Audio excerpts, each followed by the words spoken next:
Hi my dear friends. Before we begin this new story, I just want to take a moment to speak from my heart. It's been a long time since I uploaded anything and honestly, the past few months have felt like a never-ending bad dream. I've been open with you about some of the struggles in my personal life, and truthfully I even slipped into depression because of everything that was happening. It was hard. Really hard. But today, as I sit down to share this story with you, I'm slowly finding my light again. And it's all because of you, your love, your patience, your messages, your support. I genuinely can't thank you enough. We're so close to becoming a 6,000 strong family, and that fills me with hope. Thank you for not giving up on me. Let's begin this story together. Whether we wish it or not, everyone is destined to be born into this world. I came into it the same way, never living entirely on my own terms, yet still managing a life that was ordinary and, for the most part, content. But life is often unpredictable, and sometimes, absurdly, so absurd enough to be shared in radio contests for a laugh or to go viral in online communities. I found myself transported in the blink of an eye into another world. A world where a crown prince still reigns, where warriors roam the streets, and where faith and magic exist in harmony. To be precise, the very world of a romance novel I happened to read at my friend's house just the day before. I awoke here as the story's only Villainess, the only daughter of a marquis, the childhood friend and fiancée of the crown prince. Heiress Mazirian. The girl driven mad by jealousy of the novel's heroine. Some women might have dreamed of being in such a fantasy world, and others may have chosen to earnestly adapt, resigned to their fate. But I don't have the strength or desire to love this world. So, my plan is simple, to die as soon as possible and return home. Milady, are you awake? Perhaps it's the agnostic in me searching for a god, but I sincerely wished that I had woken up back in my own world. Instead of my mother's familiar voice, it was the soft, professional tone of a maid that greeted me. My mouth, once naturally stubborn, curved into a mild smile, one that failed to reach my eyes. Oddly enough, the part-time job I held just to make ends meet had prepared me for moments like these. Did you say we're going to the Imperial Palace today? I offered a polite smile that felt awkward even to me. Since the novel was narrated entirely from Helena's perspective, the female lead, I didn't have any first-hand knowledge of Eris's inner thoughts or her daily environment. But judging by the lack of suspicion in those around me, I seemed to be passing well enough for a noble woman. Dressing typically took 2 hours, but today I had to begin an hour earlier. Presumably to look beautiful for my fiancé, the crown prince. But what's the point? The crown prince has loved Helena from the very moment they met. Her unwavering devotion continues to the very end of the book, concluding with Helena being welcomed as empress. Eris, driven by jealousy and longing, loses her mind. To be honest, this novel was never to my taste. It was readable enough when bored, filled with the usual tropes and characters that dulled the narrative rather than enriching it. No surprises. No gripping arcs.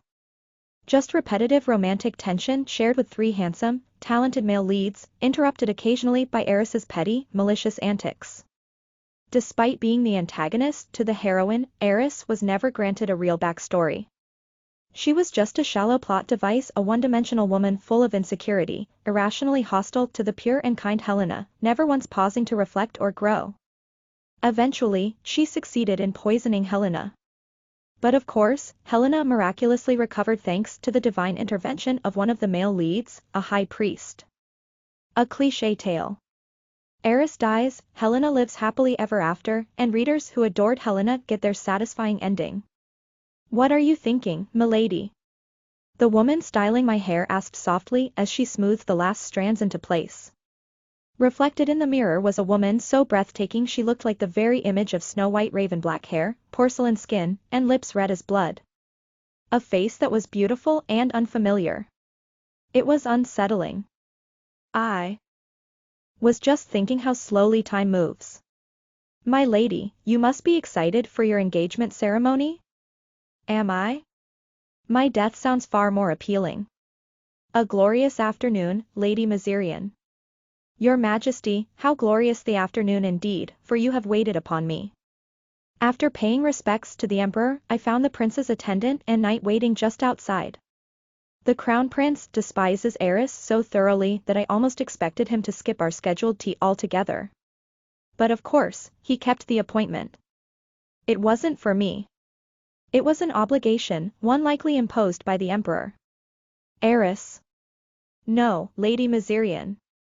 Oh my goodness.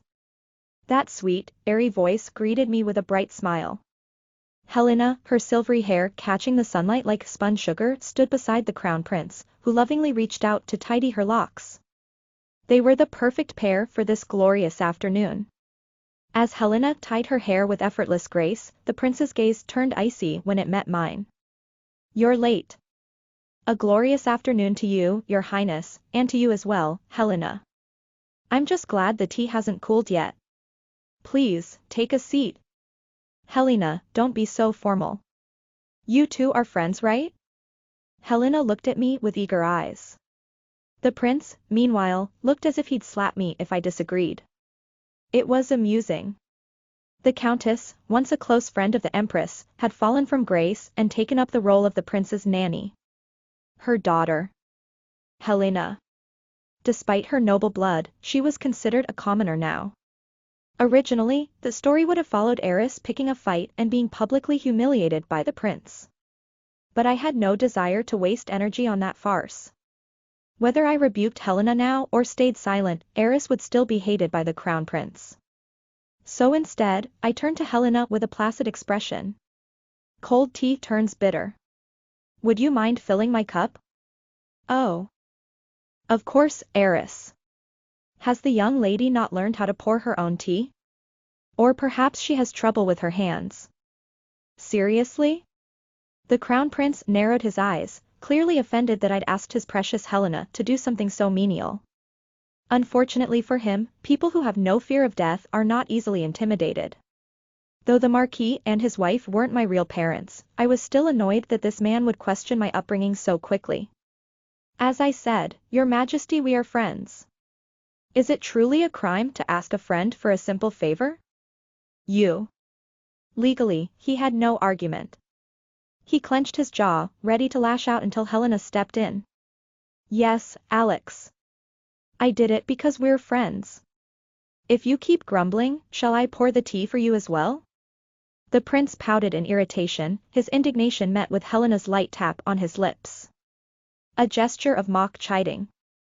It was impolite, but she looked like a painting come to life.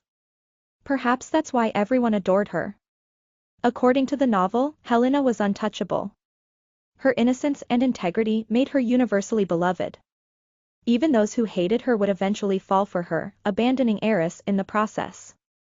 It wasn't charisma, it was practically witchcraft. Are you drinking without me? Jason.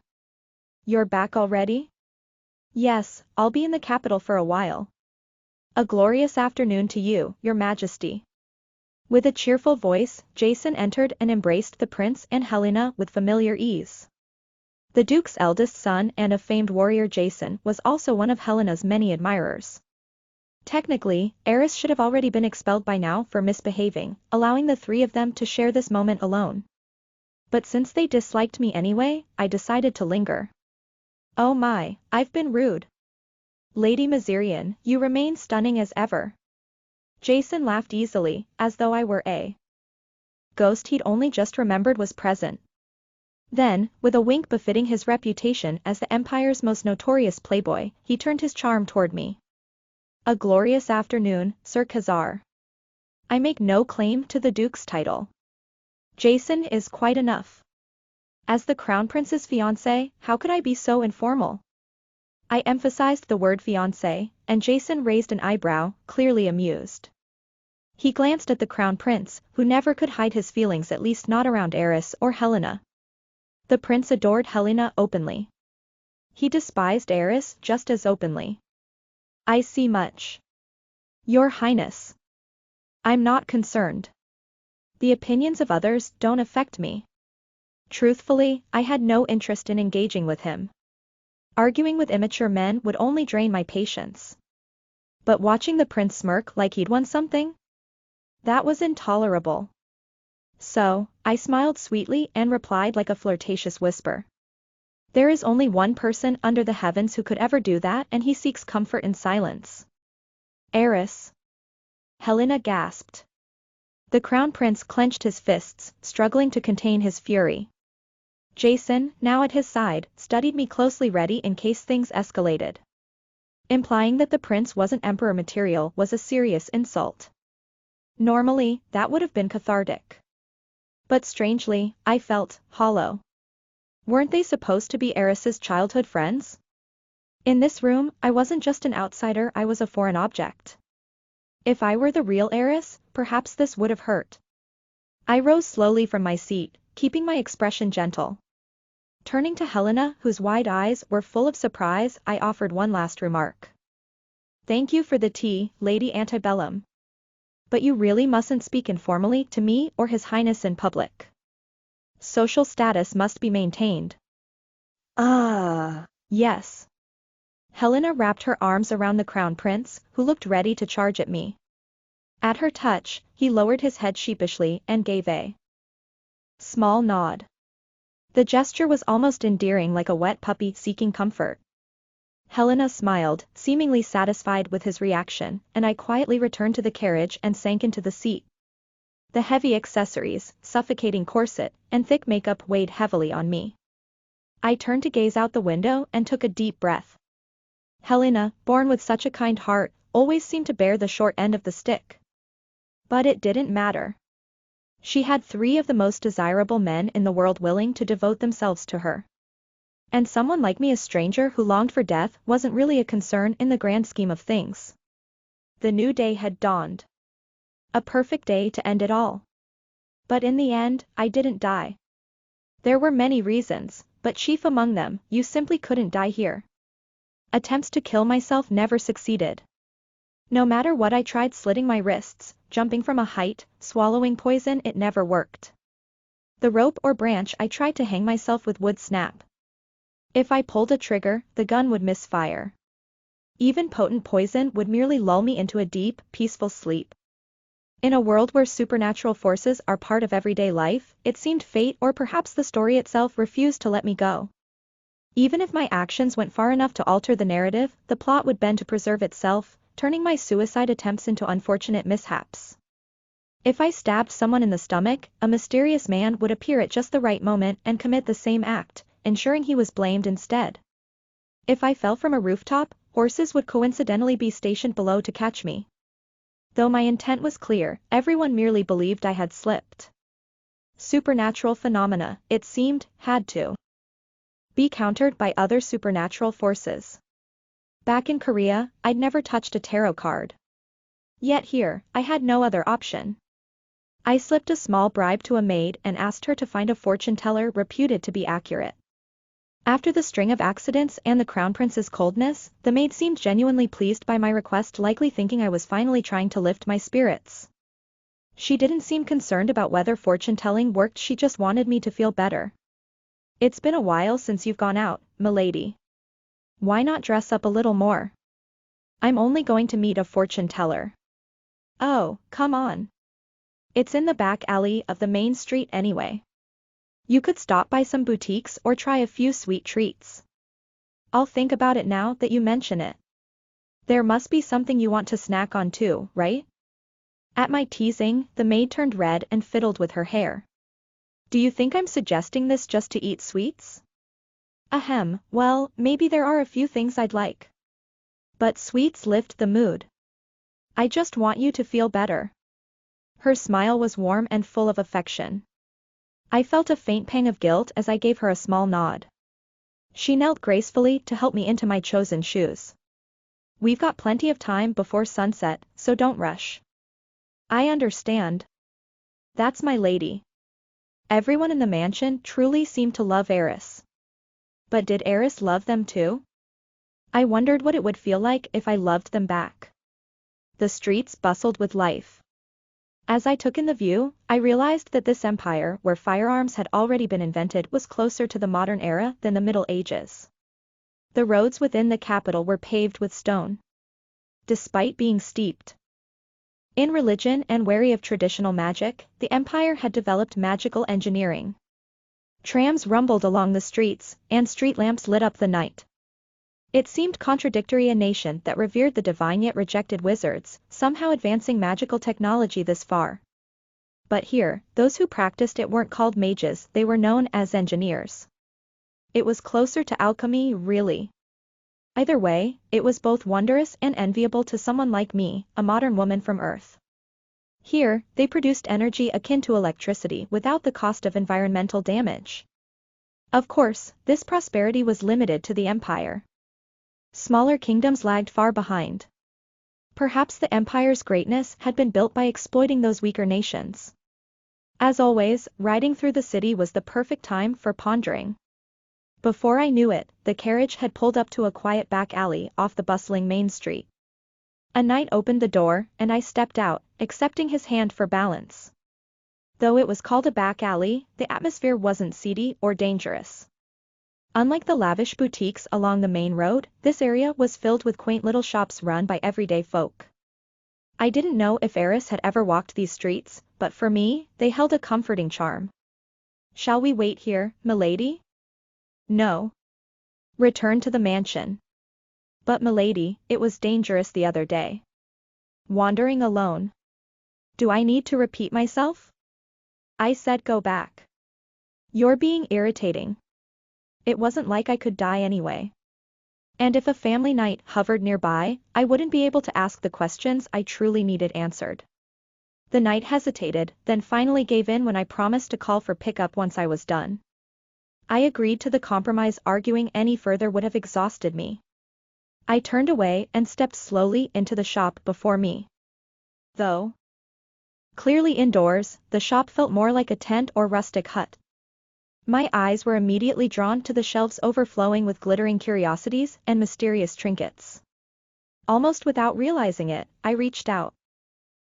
"I wouldn't touch that, sweetheart." Startled, I turned to see a woman with striking red hair and porcelain skin stepping out from the shadows. She wore a sleek black dress and an ornate jewel necklace more befitting a noblewoman than a humble fortune teller. "If you're truly gifted, then you already know what I'm here for." "Well now, Lady Mazirian. Or perhaps I should say, poor stranger." I stared at the fortune teller, stunned. She smiled softly, took my cold, unmoving hand, and gently led me down a narrow staircase into the basement. The air down there was colder, and the dim lighting only added to the weight pressing on my chest. She motioned for me to sit on a velvet sofa, while she took the wooden chair across from me. "You already know who I am, so this should be easier. I want to return to where I came from." "Poor stranger, it's not as simple as you think. From the scent of your soul, I can tell you've tried many things." "Scent of my soul?" "You tried to destroy it, but this world won't let go that easily." She moved over to a cupboard, pulled out a handful of dried herbs, and dropped them into a large pot simmering gently in the corner. As she stirred, she looked more like a witch from a fairy tale than a mere fortune teller. Eventually, she handed me a bowl filled with a violet liquid. It smelled horrible, bitter, earthy, and oddly metallic. "Drink it all. Do you even know what this will do to me? If it's poison, isn't that what you've been hoping for?" I couldn't argue with that. She was right. I shut my senses down, took a deep breath, and drank it in one go. It was sharp and unbearably sour. When I lowered the bowl, trying not to gag, she smiled and placed a soft piece of sweet jelly on my tongue. "You've probably figured it out by now. I'm not just a fortune teller." She pulled off her lace gloves and raised her hand. A strange, glowing pattern lit up across her palm, something beautiful and otherworldly, like a piece of burning artwork under her skin. "Let me introduce myself properly. I'm Medea, the last witch of this land." A witch. That caught me off guard. She hadn't been in the original novel. My eyes met hers, and she laughed at my confusion. "You've got a lot of questions. I'll answer too. Choose carefully." "All right. First, when you say you're the last witch, does that mean there are no others? Or are they just in hiding?" "I'm the last one here, in the Empire. The others live far beyond its borders, keeping out of sight to avoid persecution." There aren't many of us left. And no castle? No descendants? Some witches leave behind children, but it's rare. We don't pass down power like a legacy. We call each other sisters, not heirs. Every witch stands on her own. There were so many other things I wanted to ask, but I held myself back. Medea, watching me with calm amusement, pushed another jelly into my hand. So, is there a way to return? To my world? If you're truly willing to die, yes, maybe. But you're the first poor stranger I've ever met. I'll need to ask my sisters. How long will that take? Around 15 days. Some of them live beyond the continent. These things take time. And if I change my mind? If I don't want to die? Then you're asking the wrong person. Poor stranger, you still don't see the difference between magic and theology. Theology is about creation. Magic is about breaking the rules. If you want to make a path where there is none, go to the temple. Maybe they have answers. But I honestly don't know. I nodded and reached into my pocket, handing her the payment I had brought with me. She hesitated, but I pushed it toward her again. This isn't a bribe or a favor. It's a burden. You have your secrets, I have mine. I trust you won't use them against me. If this is for your life, then I'll accept it. Keep the mirror close. If I learn anything, I'll contact you through it. After leaving her shop, I decided to stop by the dessert store the maid had raved about. It was huge, bustling with customers, and definitely worthy of the praise. I spotted a long line curling out the door and instantly felt my energy drain. I thought about leaving, but just as I turned to go, I lost my footing in the crowd. My heel twisted, and I began to fall. Someone caught me. Hey, are you all right? Dark hair. Warm, sun-kissed skin. I knew that face. It was High Priest Hubris. The same man who would later give his entire heart and soul to Helena. The same man who would one day pray for Erisme to suffer in hell. And yet here he was, smiling kindly. He didn't know what the future held. He didn't know how much he would come to hate me. The moment our eyes met, Hubris's smile faded. He leaned in close, lowering his voice so only I could hear him. Who are you? The question hit me hard. My head spun, and for a second, I wondered if I was just exhausted or maybe losing it altogether. Should I be honest and ask for help? Or would it be safer to play dumb? If I could trust him, if we were standing in the same kind of moment I had with the witch earlier, I might have told him everything. But Hubris was Helena's ally. That meant, eventually, he'd be my enemy. How could I hand my greatest vulnerability to someone who would likely turn against me? The answer was simple, I couldn't. I just wanted to die quietly, without drama. Admitting I wasn't really Eris would be a disaster.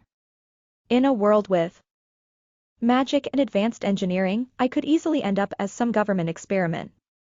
They might want to dissect me, figure out how a soul got swapped. Or worse, they'd lock me away, write me off as insane, and leave me to rot alone. And even if Hubris kept the secret, what if he told the crown prince? That man wouldn't even blink before making me disappear. So I snapped. Isn't it a little improper for a priest to pry into the life of an unmarried noblewoman? He didn't back down. That's not what I meant by your identity. Not my identity? I clung to my stance, even though I should have changed the subject. But it was too late now, and sometimes, being loud is enough to win. He looked away, clearly thrown off. People were starting to watch us. Eris, the crown prince's fiancé, chatting with a man in public? Of course it looked suspicious. I can't tell you. So you interrogate me like that and then hide the reason? It wasn't an interrogation. I'm a priest, not an inquisitor. I stepped closer, just enough to shake him. It was risky, one wrong move, and rumors would fly about Eris seducing the high priest. But I knew I had the upper hand. In the book, Hubris was indecisive, overly concerned about appearances. He never even confessed to Helena until he gave up everything. And Eris? According to the novel, she was intimidating. I feel like I'm being interrogated. If I reached out and touched your chest, would it not be considered assault just because I'm a woman? He blinked. Then lowered his voice. It must have been my misunderstanding. I apologize. Apology accepted. Well, there went dessert. I left the shop, letting hubris stew in embarrassment. That whole thing had been a mess. And now I had nothing to show for it. Not even information. Not even progress.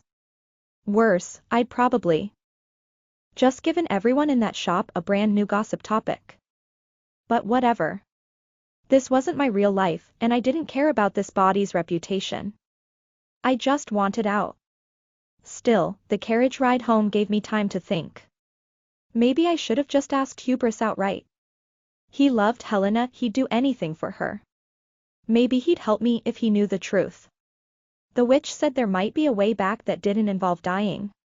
But to find that way, I'd need access to the temple. The problem? You couldn't just waltz into the temple. Nobles had to jump through hoops to even get near it. Even Helena couldn't get inside. But Helena had hubris. Her connection to him got her in the door. He was one of the main leads, and that meant things just worked out for her. If I'd been smart, I would have pressed him harder. Asked what he saw when he looked at me. Asked if he felt anything strange. If he suspected the truth. Because if there was a way home, a way to leave this world without dying, then I needed to find it. I'm not afraid of dying. But the pain I went through trying to kill myself? That pain still haunts me. I thought I'd open my eyes and be back in my world. Instead, I woke up here, again. Still heiress. Still stuck. Ugh. I groaned, overwhelmed by the realization that I'd missed my chance. I could only hope for another. But to prepare for that, I needed to remember more of the book. Trouble was, I barely remembered the details. I'd skimmed the thing like a bored guest at a party. Helena was the focus of everything. If she wasn't there, the book didn't care. That meant I had little to go on. But based on our tea meeting a week ago, I figured I was still in the early chapters. If I had known this would happen, I would have paid attention. We're here, my lady. Thank you. Oh, there's going to be a knight's oath ceremony soon. Will you be selecting your personal knights this year? As I stepped down from the carriage, I paused. Was I even supposed to? The knight saw my hesitation and smiled kindly. You don't have to, of course. But it makes things easier. Fewer restrictions, more flexibility. It also means they can serve you personally. It sounded useful. But I was going to die anyway. Why bother gathering people around me who might care? I shook my head. The knight looked unsurprised, though I caught a flicker of disappointment. That's a shame. There are many who hope to be your escort. Mine? Of course. It's every knight's dream to serve a beautiful lady. Selfish. Uselessly romantic. So if I weren't beautiful, no one would bother? I hated the idea of carrying the weight of someone else's sacrifice. That kind of loyalty felt like a burden. Why do men always want to throw their lives away? As I turned to head inside, I glanced back. Someone else might love that kind of romance. Not me. Let the knight give his life for her instead. I wasn't anyone's fantasy. I didn't want to be. Morning had arrived, and I was still heiress. After everything, I decided it would be smarter to talk to hubris before our relationship soured even more. If I could convince him to keep my secret, he wouldn't tell a soul. He wasn't the kind of man to betray someone who asked in earnest. I thought about applying to the temple, but the process was so drawn out. And risky. What if someone saw what I wrote? No, I had to run into him again. Pure coincidence. That was the safest bet. In the novel, hubris often appeared. At the palace or at that same dessert shop. Thankfully, both were easy for me to visit. He didn't even like sweets that much. But sometimes, he indulged. It was his one guilty pleasure. After meeting Helena, he became more open about it. She had cheered him on, told him it was fine to enjoy things. That support made him like her even more. I didn't want to steal Helena's story. But the dessert shop would be a better setting to talk. Safer. No crown prince to worry about. If Eris was seen speaking too freely with hubris at the palace, it could turn into a scandal. The crown prince might throw a fit for days. My lady, you must get ready. His Majesty has sent word. You are to attend him at the palace. His Majesty. After much hassle I finally made it into the Imperial Palace. The attendant led me straight to the Emperor's office. Your Majesty Lady Mizerin, eldest daughter of the Marquis of Mizerin and fiancée to His Highness the Crown Prince, is here to see you. Let her in, the Emperor replied. I took a deep breath, adjusted my expression into a polite smile, and stepped through the door. Sunlight streamed through a tall window, bouncing off the white marble floors and golden trim. The Emperor sat with the light behind him giving him an almost regal glow. With his neatly groomed white hair and beard he looked every bit the wise ruler. His voice, warm and measured, greeted me kindly. A glorious afternoon to you, Lady Mizerin. The honor is mine, Your Majesty, I replied. A summons from you is never unwelcome. You've learned how to speak well, he said with a small smile. I asked you here today to discuss your coming-of-age ceremony.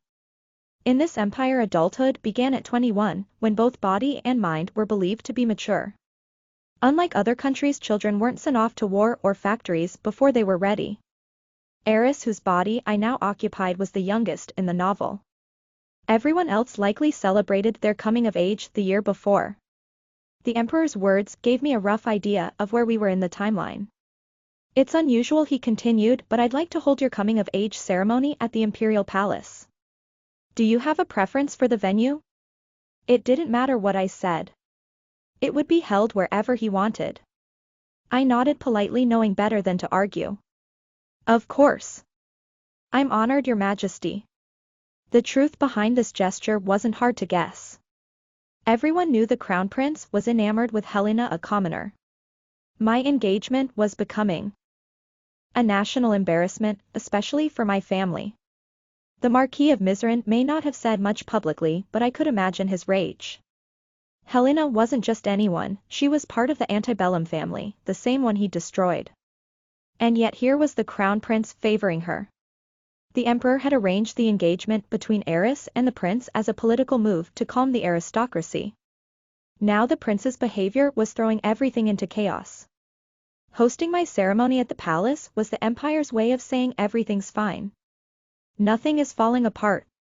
I appreciate your generosity, I said. It's a great honor for my family.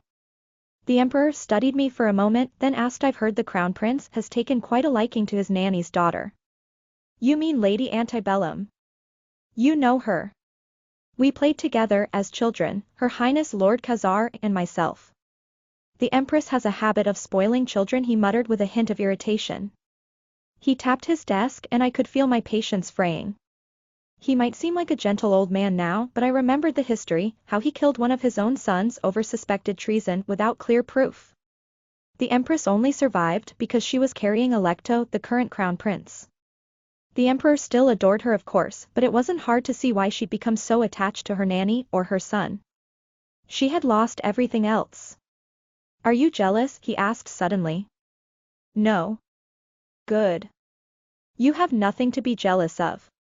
He beckoned me closer and took my hand in his. His grip was surprisingly firm, tight enough that it hurt a little. A man's love is fleeting, he said. What truly matters is the power and position he brings. Don't worry. The agreement with your father is long-standing. You will become Crown Princess and one day Empress. Your child will inherit the throne. It sounded reassuring, but it was a warning dressed as kindness. A reminder that everything, my status, my safety, depended on this engagement. On obedience. But the Emperor had miscalculated. He was threatening the wrong person. I wasn't afraid of dying. I didn't care if the Mizerin family vanished, they weren't really mine. I was just stuck in Eris's body. Still I managed a smile. The kind you wear when relatives nag during the holidays and you have no choice but to endure it. I understand, Your Majesty. You're a good match for the prince. He said will take care of everything for your ceremony. Be prepared. As I left his office, I braced myself for a possible run-in with the crown prince. The idea of seeing his face, especially after what he'd said, made my stomach turn. If he looked even slightly annoyed at my presence, I wasn't sure I could keep pretending. I had just reached the carriage when someone suddenly grabbed my shoulder. Ah! Startled, I shoved the person away, and then heard another sharp cry. I turned and saw Helena on the ground, tears already in her eyes, her silver hair in disarray. She looked up at me, clearly expecting me to help her up, but I was still in shock. She pushed herself up with a small whimper. I didn't expect to see you running in the palace, Lady Antebellum. I wanted to see Eris, so I ran over. If you wanted to greet me, you could have called my name. You're not a child anymore. Alec likes it when I act like this. Oh, for the love of, my head was beginning to throb. She sounded like a toddler seeking approval. I glanced down and saw blood on her palm. She'd scraped it badly when she fell. She tried to hide it behind her back, but I took her hand anyway. Are you hurt? Huh? Her eyes widened. Then she shook her head quickly and forced a smile. It's nothing. The royal doctor will take care of it later. Isn't the royal doctor supposed to treat the imperial family only? Well, he likes me so. I let go of her hand, more irritated than concerned. Helena was always fine. Everyone loved her. Meanwhile, I was still trying to figure out if I could die or go home. I had bigger problems. As I turned to leave, Helena followed quietly. Eris, are you mad at me? Please don't. It's annoying. She kept talking informally, and it was starting to grate on me. I stopped walking and looked straight at her. You know why I use honorifics with you even though you're a commoner? It's not out of respect for you. It's because the Empress and the Crown Prince care about you. I respect them. Not you. But Eris, we're friends. I want us to be close. Friends? I let out a long sigh. In the novel, Helena always claimed Eris was her dearest friend. But there wasn't a single memory that proved it. Everything was about Alecto and Jason. If Eris hated her, I couldn't really blame her. Honestly, it seemed like a lazy writing device, give the villainess a friend just to make her betrayal more dramatic. Let's not pretend anymore. What? I don't want to be friends. We were never really friends. Is it because I'm close to the Crown Prince? Oh, for God's sake. I don't want him. Take him. I'm not jealous, I'm exhausted. Just then someone spun me around roughly. It was the Crown Prince. He glared at me with cold fury. I didn't back down, I met his gaze head-on.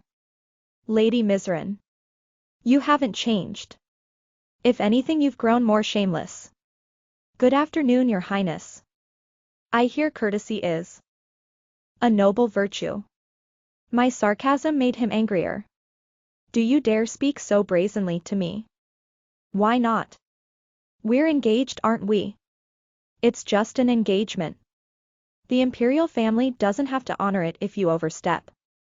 There are plenty of women who could take your place. Alex, stop. Please, it's my fault, Eris. No, Lady Mizran, she was just giving me the code of law. Helena trying to defend me accidentally made it worse. She raised her injured hand and the Crown Prince noticed the wound. Who did this? He demanded. Before I could speak, someone shouted, Lady Mizran did it. I turned and saw a woman hiding behind the prince. She gave Helena a smile like a child begging for praise. She left out the part where Helena had startled me first. The next thing I knew, the prince slapped me. My head whipped to the side, the sting burning across my cheek. I tasted blood. I had never been hit before. Not even by my parents. And now this man, this stranger, had slapped me across the face. Eris. So this is your idea of fairness, I muttered, then maybe let Helena slap me herself. Funny, I remember reading this scene in the book and thinking no way. No one would ever act like this. But now that I was living it, all I felt was rage. Blazing uncontrollable rage. I felt like I was about to explode. But if I wanted to live really live, I needed to get confirmation from hubris first. That was the only way forward. Still, part of me wanted to slap the crown prince right then and there. Drag him down with me. If I was going to be executed like in the novel, why not make it worth it? But I knew better. One wrong move and I'd be locked up, dismissed as unstable. If I wanted to survive, I had to keep pretending to be heiress. So, what would she say? How would she act? I didn't have long to think. The prince was already trying to grab Helena's wrist and walk away. I couldn't let them leave. Not like this. Your Highness, I called out, voice steady, you're not marrying me. You're marrying the Mizran family. And I'm not marrying you, I'm marrying the Imperial household. This marriage is happening, whether you like it or not. Eris had pride. That much I knew from what little I understood of her. She was the kind of person who believed she'd get her happy ending because that's what she deserved. The crown prince stopped in his tracks and turned to look at me, his expression mocking. The Imperial family, that's rich. Didn't you swear you loved me, begged to marry me not that long ago? Isn't that how you really feel? Wow, Eris. You sure were a mess. My cheek still throbbed from the slap, but I felt strangely calm. Did Eris truly love him? Maybe. Helena had claimed otherwise later in the book, but what did she know? What did I know? Still, I owed it to Eris, even if I didn't fully understand her. I did love you. Once. Not anymore. The prince looked startled, almost childlike for a moment. I remembered then, everyone here was younger than me. I sighed and continued, more to myself than him. I only mentioned the Imperial family because this marriage wasn't my choice. It was arranged by my father and His Majesty. If you've got a problem with that, take it up with them. After today's spectacle, I'm sure His Majesty already knows. His jaw tightened. Mentioning the Emperor always hit a nerve. I turned away, making my way back to the carriage. The knight at the door seemed caught off guard when he saw my face. He didn't ask about the red mark on my cheek, but his words made me want to groan. There's someone waiting for you inside. Lord Khazar.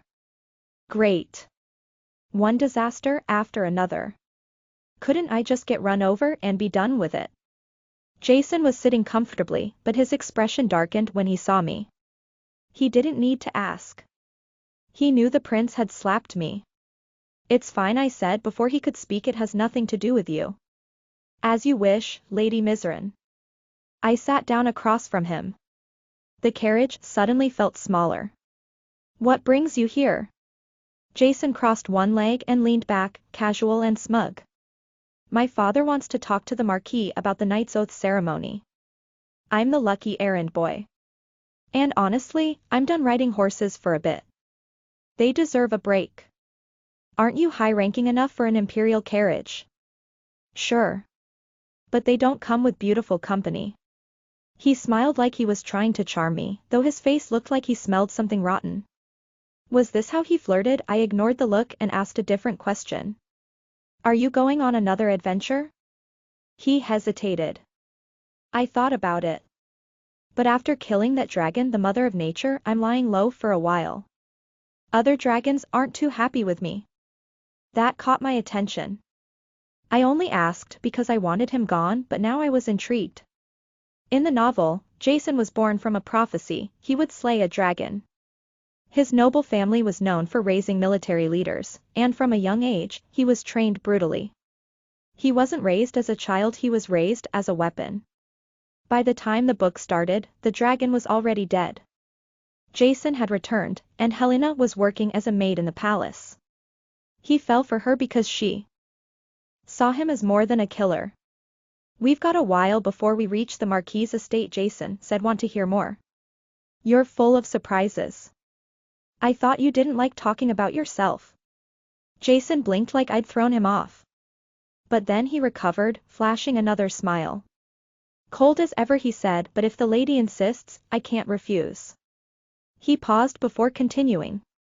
I was trained from the moment I could walk. Sword in hand before I could even speak. I used to hate my parents for it. But now, I'm not so sure. Maybe they did it to protect me. Maybe they thought it was the only way. His voice softened slightly. Still, there were times I thought, maybe everything would be better if I just disappeared. I knew I was going to be a dragon killer, but I didn't know when or how it would happen. My family wanted to turn me into a knight, but I saw things differently. The prophecy felt like a threat. I thought dragons might come for me, so I wandered. Maybe I was running. Maybe I was trying to find a reason to be stronger. Now that I think about it, there was another reason. If it weren't for Helena, I might not have realized it until it was too late. I might have given up. There were times I thought maybe dying wouldn't be so bad. But deep down, I knew I had to survive. I met a lot of people while I wandered. I made good friends. The most unforgettable of them all, the dragon.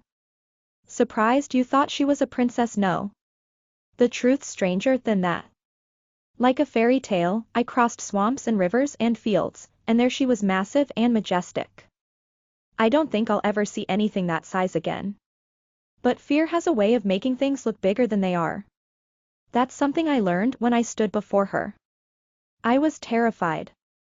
I wanted to run. I wanted to live. I felt like everything was unfair. Why did I have to train while other kids played? Why was I the one sent away from home? I didn't want to complain, not until I saw her. And then, the dragon spoke. Her voice was calm, almost sad. For you, it may feel like a moment. But for me, I've waited too long. Did you know I was coming? I asked, still holding the sword but not pointing it. She said it wasn't God who made the prophecy. It was her. She manipulated the priest because she wanted to die. She couldn't die on her own, not naturally. She said she was nature's finest creation and that only a worthy price could end her life. Then, she fell silent. What I saw in that moment wasn't a monster. The fear I'd carried for so long vanished. But I still had to finish it. I had to find her heart and pierce it. When I did, the ground shook. And I lived.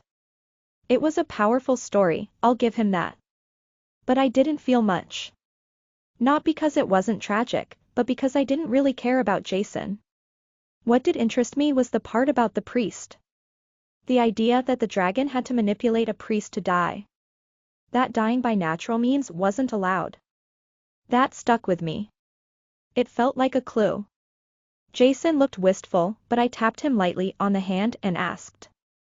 Do you happen to know who the priest was, and what exactly does not allowed to die by natural causality mean? I heard the priest Prometheus died of old age in his hometown. As for natural causality, I don't really know. The dragon never explained it. Just said it was beyond what humans could understand. I nodded, not wanting to press too hard. If I asked too much, he might get suspicious.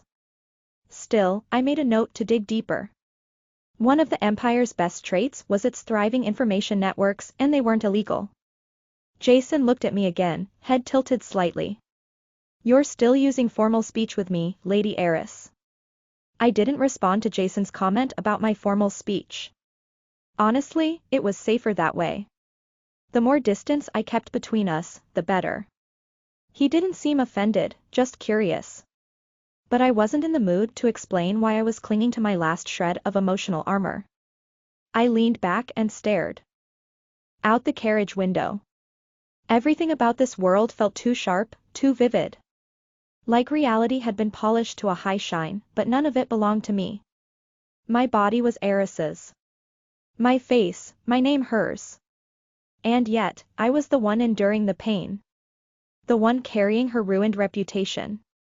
Jason was still talking, something about knights and tournament season. I let it wash over me like background noise. Not because I didn't care, but because I couldn't afford to. Caring meant getting pulled deeper into this world. And I wasn't planning to stay. Eventually, the carriage came to a stop outside the Marquis' estate. Jason hopped out first and turned, offering his hand. I ignored it and stepped down on my own. He didn't insist. Just shrugged with that same lazy smile and said, "Try not to disappear again. I'm starting to think you only talk to me when you're forced to." I gave him the blandest look I could manage. "Because that's exactly what's happening," I thought. He said calmly. "Don't take it too personally with those two. They've spent their entire lives within the Imperial Palace walls, they're not exactly well-versed in dealing with people outside that world." She replied sharply. "I understand that, but I believe they're well past the age where inexperience can be used as an excuse." Then, softening slightly, she added, "You can meet my father in his study." He nodded. "If you're asking about Father Matthias, I heard he retired and returned to his hometown." A brief pause, then with a faint smile. "And as for the principle of causality, I'm afraid I don't know much about that either." She dipped her head in a graceful bow. "I hope your business here goes well." He mirrored the bow, offering a polite farewell. "Thank you. Goodbye." Once inside the mansion, the servants swarmed around me. The head maid gasped when she saw my face. "My lady, your cheek. What happened?" I brushed past her. "I fell." She clearly didn't believe me but knew better than to press. The bath was drawn, dinner was prepared, and I was left alone at last. In the privacy of my room, I stared at my reflection. The red mark was fading, but the humiliation still burned beneath the surface. I touched the spot where the crown prince had slapped me. It wasn't just the pain. It was everything it represented. This body, this life, came with a past I didn't choose. And every time I tried to claw my way out, someone shoved me back in. I picked up the enchanted mirror Medea had given me and whispered, "Are you there?" "Nothing." "Of course." She said it would take 15 days. But every day felt like an eternity. Maybe I was stupid for believing in her. For hoping. But even if she lied, even if magic had no way to send me home, wasn't it still better than surrendering to this role heiress left behind? The villainess. The obstacle. The doomed fiancé. I wasn't her. But in the eyes of this world, I might as well be. I lay down on the silk sheets and stared at the ceiling, trying to make sense of everything. The dragon's death. The priest. The rules of this world. Why couldn't people die unless fate allowed it? And if the dragon's death required divine interference, what did that mean for me? Could I still return? Or had I already been claimed by this world? The moonlight spilled across the floor. Another day passed. And I was still heiress. Dinner had always been a tense affair in the Miserian household, but tonight, the weight of silence was unbearable. I sat across from Eris's father, trying to look composed as the clinking of silverware echoed too loudly in the grand dining hall. My hands trembled ever so slightly above my lap. I wasn't Eris. And yet, I was sitting in her place. The Marquis finally broke the silence, his voice deep and firm, cutting straight through my unease. "Are you sure about not appointing a personal knight?" I flinched, startled by the suddenness of his question. He didn't wait for a reply. Every year, peasants and those from lower-class families rise up to become knights, hoping to elevate their social standing. But their backgrounds often prevent them from being appointed. Influential families prefer knights from other noble houses to maintain strong alliances. Yet those knights, he paused briefly, his tone sharpening, only care for their own well-being. They aren't tight-lipped. You can't trust them. I tried to keep my voice steady. I believe our family's knights are more than sufficient. But he wasn't finished. A personal knight is someone who will do what must be done, without question. Someone who would never speak of it to another soul. You need a knight who would die in your place if your misdeeds were ever discovered. That is the duty of a true knight. A chill ran down my spine. Eris. She was cunning. Calculating. Someone who probably did need that kind of person beside her. Marquis Miserian knows his daughter well. This advice, it makes sense. But something felt off. Was he really talking to her? Or to me? Not Eris. Me. Do I need to apologize? I'm sorry for taking over your daughter's body. The words echoed in my head but never left my mouth. My heart ached. Her habits, her preferences, even the way she held her spoon, were surely different from mine. Did he notice? Was he pretending not to? What if he thought I was a witch? What if he had me tortured? The thought struck harder than I expected, more terrifying than even my encounter with hubris. This guilt, this fear, it's too much. Suddenly, the chair opposite scraped softly against the marble floor. I looked up, too late. He was already standing beside me. I hadn't even noticed when he moved. His eyes, unreadable, studied my face. Had he seen everything? The distress I tried to hide? He let out a quiet sigh, then gently placed a hand on my shoulder. It was a father's touch, comforting, heavy with unspoken words. But he said nothing. Then, just as silently, he turned and left the dining hall. The moment the heavy doors shut behind him, my control broke. Tears welled up in my eyes before I could stop them. He wasn't my father. But for a moment, it felt like he was. And maybe, just maybe, he knew the truth. That I wasn't his daughter. I buried my face in my hands, sobbing. Do my real parents know I'm missing? Are they looking for me? Do they think I'm dead? The ache in my chest grew unbearable. My sobs echoed in the quiet hall, raw and desperate. From a distance, I felt a presence. Emma, the maid, stood frozen in the hallway, her hands clutched to her apron, eyes wide with worry. She didn't come closer. She just watched. Helpless. Emma had worked in the Marquis' mansion for as long as she could remember. Her mother had served here before her, and one day, if she had a daughter, she imagined she would too. This household wasn't just her livelihood, it was her legacy. She still remembered the day Lady Eris was born. Pale as porcelain, cheeks tinged with rose. Emma had thought, in that moment, that all babies must be beautiful. But when that tiny hand curled around her finger, warm and trusting, she'd shed a tear she didn't even know she was holding back. From that moment on, she loved the girl. Eris grew up dazzling. The world called Helena, the palace maid, the empire's greatest beauty. But Emma knew better. They hadn't seen Eris. Midnight blue hair like spun night, forest green eyes with the depth of summer. Skin like light on snow. Lips redder than roses. She was grace, pride, and pressure. Born to a noble house with impossible expectations, and she carried them with poise. Eris never settled. She demanded more from herself, more from the world. To strangers, she was cold. Arrogant. Proud. Emma hated the ones who said that. What did they know? She was raised to be an empress. Her engagement to the crown prince wasn't a fairy tale, it was a strategy, a statement, a shield. People envied her and dressed it up as cruelty. So Eris wore their words like armor. She worked harder. Smarter. She never gave them the satisfaction of seeing her break. And when they mocked her, she gave back their venom tenfold. 20-fold. She didn't beg to be liked. She became what they called her, a villainess, because that was the only way to protect the people she cared about. Emma remembered once asking her why. I have to be cruel, Eris had said. So they won't look down on you.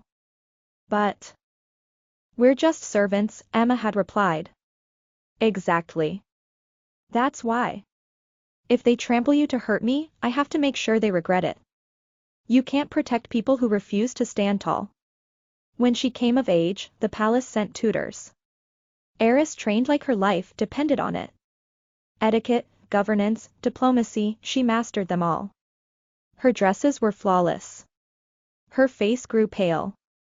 She slept barely 3 hours a night. She never complained. And when the whispers came, when people said the crown prince didn't love her, she said nothing. But Emma saw the way it chipped at her. Quiet, slow, cruel. Then came that spring morning. The first warm day after a long, bitter winter. Emma was carrying blankets through the hall when she saw something that made her stop in her tracks. Eris sat on, not crying. Just still. Just silent. Staring at nothing. Shoulders slack. Her back no longer straight. "My lady," Emma called softly. No response. "The floor's still cold. You'll catch a chill." Nothing.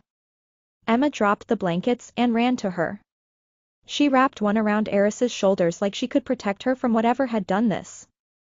Then Eris spoke. "Is love really that important?" "Pardon? It's not just about love, is it?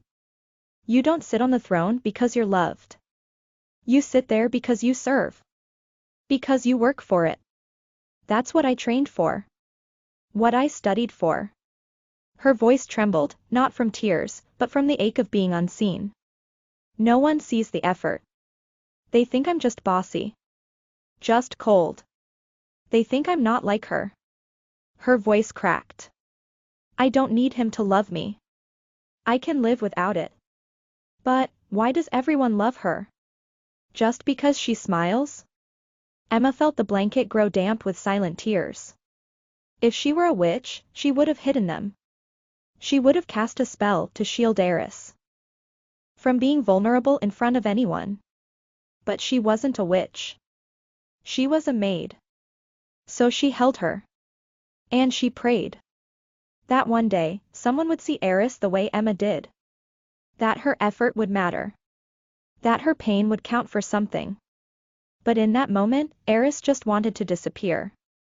And sometimes, when the universe answers prayers, it does so in the cruelest way. Emma had worked in the mansion since birth. She'd known Eris longer than anyone, maybe even longer than her own parents, and she was certain of one thing. Her lady had changed. It wasn't the big things. It was the little things, the kind only someone like Emma would notice. Eris no longer tapped her fourth finger on the table when thinking. She didn't sip water before bed. She no longer chewed her nails when anxious. Instead, she crossed her legs lightly when seated. She had developed a taste for spicy food she once hated. Emma prided herself on knowing every version of Eris. But this girl, no matter how familiar, felt like a stranger. The way she walked. The way she tilted her head. The way she spoke. It was wrong. Subtle, but wrong. And Emma could feel it, like a splinter under her skin. "Who are you?" She never asked aloud. No one would believe her. They'd call her mad. But the question burned in her throat every time she saw the girl's eyes. Eris remembered too much for it to be amnesia. And yet, she tried too hard to act normal. To fit in. Like someone mimicking a role. Emma feared the worst. Possession? A curse? A soul stolen or replaced? But even darker than those fears was the silence. If she said anything, she'd be dismissed, or worse. The Empire didn't treat witchcraft rumors lightly. Still, one night, she couldn't stay silent anymore. She grabbed a candle and ran barefoot through the estate. She didn't shout. Her voice cracked with fear. What if someone heard? What if the one behind it all was still watching? Her feet were bleeding by the time she found her. Under the pale moonlight, Eris stood alone, barefoot, in her nightgown, walking without direction. Tears streamed down her cheeks, her eyes vacant, unaware of where she was. Emma ran to her and pulled her close. Eris didn't resist. She trembled in her arms, sobbing. "I want to go home." "You're home, my lady." "No. I want to go home." "Mom. Mom. My lady, your mother. I want to eat kimchi fried rice." That was the moment Emma knew. Her Eris was gone. The girl in her arms wasn't the sharp, poised, prideful woman she'd raised. This was a soul that didn't belong. Someone lost. Someone grieving a life this world couldn't give back. Emma wept. Not just for her lady, but for herself. For the lie she'd been telling. That things were fine. That nothing had changed. She held the girl tighter. Hand on her back. Palm on her head. Rocking her gently. It's okay, she whispered. It'll be okay. I've got you. I won't let go. I'll be here until the night burns away. And every time after. She kept whispering, again and again, as if her voice could anchor a soul that had drifted too far. But in her heart, Emma still wondered. In this world, was there really anything strong enough to keep someone from slipping away? I didn't want to do anything. But the story I'd been thrown into wouldn't let me rest. The maids kept washing and dressing me like I was some doll that required constant polishing. I joked to myself that if I stayed still too long, they'd probably worry mold would start growing on me. When I said I wasn't hungry, they took it upon themselves to feed me, holding spoons to my lips and asking me to just open my mouth. Treated like a child, I gave in eventually. Nibbled at a few bites. Lately, they'd been watching me like I might collapse at any moment. Afraid that if something happened to me, the Imperial Palace would descend in fury and worse, that rumors would spread like wildfire. I could already imagine the whispers. A noble lady, slapped by the crown prince? That wasn't just gossip. That was entertainment. No one liked Eris. They feared her. Respected her title, maybe. But they didn't care. If I really were her, I'd probably have caused a scandal by now. The fact that I hadn't only made people more nervous. They even checked my temperature, convinced I was feverish. And I was angry. I had been humiliated. Part of me wanted to break into the Imperial Palace with a club and beat the crown prince in his sleep. But then I remembered the Marquis's hand holding mine. It was the same size as my dad's. I hadn't held my dad's hand much when I was alive. Maybe that's why it stuck with me. If I had known what would happen, I would have held it more. I thought about my family a lot. About how you only realize what matters once it's gone. My relationship with them hadn't been terrible, but it hadn't been warm either. I was the quiet one. The one they didn't expect much from, yet demanded more of anyway. They wanted me to succeed, but never helped. They scolded me when I failed and ignored me when I didn't. I'd wanted to study music. I had the grades. I had the passion. But I didn't have the money. So I gave up. Took a cheaper course. Applied for scholarships. Worked part-time. Meanwhile, my brother got exam tutors, cram schools, support. They never said they loved him more. They didn't have to. I hated them for that. For the unfairness. For making me feel like I was always on my own.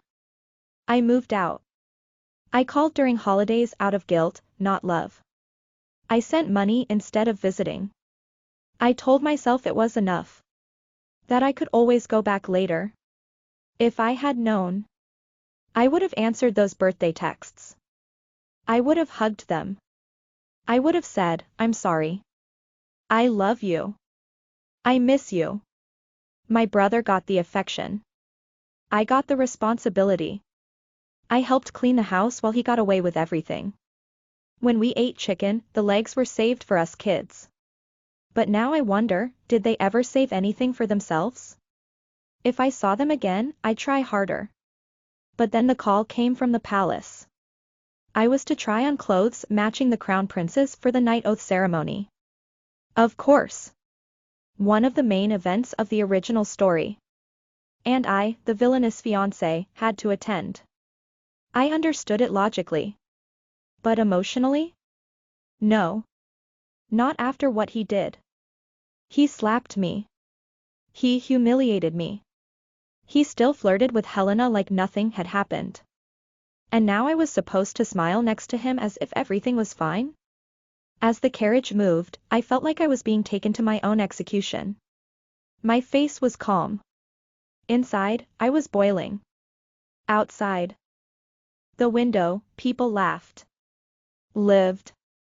Their world kept turning. And something in me snapped. Stop the carriage. What? Didn't you hear me? Stop it. The coachman pulled over in alarm. The moment the wheels stopped, I ran. My shoes were high, but I'd worn worse in Korea.